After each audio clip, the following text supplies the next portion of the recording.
So nice to see you. The Song of Songs, or the Song of Solomon, it's titled a couple of different ways. The Song of Songs represents the idiom of like Holy of Holies. It is the thing that is as great as the thing it can be. That's what this poem is about love. The author, Solomon, puts a claim on it. Maybe Solomon, right? It's at least within the tradition of wisdom. And we say that because the Song of Solomon is about how to live in love in perfect marital relationship. It's delightful. Maybe Solomon had that opportunity, given that he had over 700 wives. I doubt it. Maybe it's what he aspired to after experiencing that number of spouses and feeling he was missing something. I don't know. But nonetheless, it's a story about a man and a woman with a chorus to give some feedback along the way. And there's this equitable nature of the conversation about what it means to love another person. It is a beautiful thing to behold. There's a lot of themes in it. The theme of life and love and desire, the theme of beauty, the declaration of love, celebration, adoration, delight, joy, exclusivity, loyalty between two people. The final section, and I'll read it, is so beautiful. Chapter 8, verses 6 and 7. Set me as a seal upon your heart, as a seal upon your arm, for love is stronger than death, passion fierce as the grave. Its flashes are flashes of fire, of raging fire. Many waters cannot quench love, neither can floods drown it out. If one offered for love all the wealth of his house, it would be utterly scorned. Sort of a beautiful way to think about this love. Why is it included in the Bible? Never in the book is the word God mentioned. They don't talk about it. They talk about the love for one another, but they talk about it within the context of creation itself. They talk about colors, right? The woman is a Shulamite woman. She's a working woman. She works in the vineyards. There's nothing precious about her. She is robust, tanned by the sun, and yet vibrant, and more than vibrant. She is the source of life. And every time the vineyard is mentioned, that is indicated. She is ruddy and royal as well, right? The purple cushions are mentioned twice, upon which she is asked to sit. So even while she is a regular run-of-the-mill woman in the world, she is also royalty. We talk about that being the role of humanity, right? We are in divine relationship with God, and we are along the horizontal of God's regular rhythms and patterns in the world. And the description of this deep relationship plays out in jewels and ornaments, gold and silver, spikenard and myrrh, the action of animals, the foxes and the deer and the gazelle, that are so abundantly fertile. They're the leopards and the lions, the horses and the chariots, the sheep and the goats.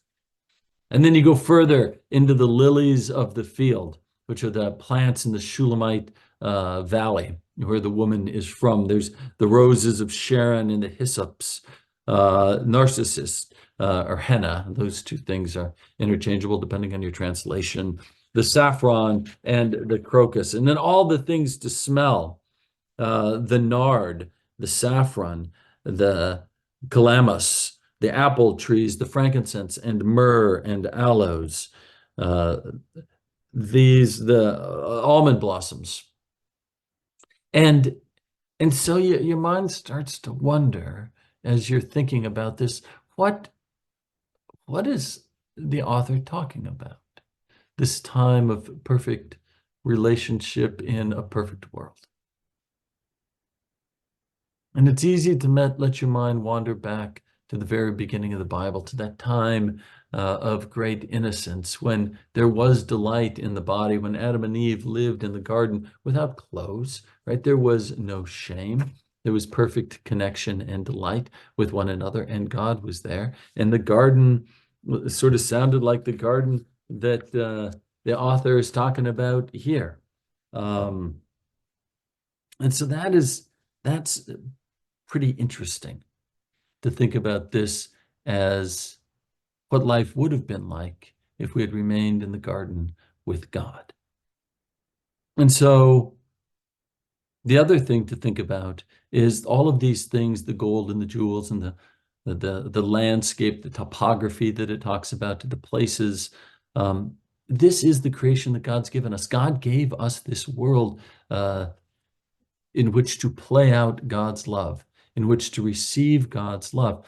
And the best way to receive God's love with gratitude is to pass that on through our relationship with other people. We see that here.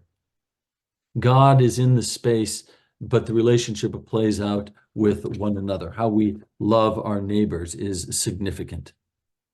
So this book does a couple of different things. Why is it in the Bible? Well, one might argue that it's sort of representative of the kind of love poetry that was alive in the world at the time. We can find similar things in Egypt, similar things in Babylon, and that is true.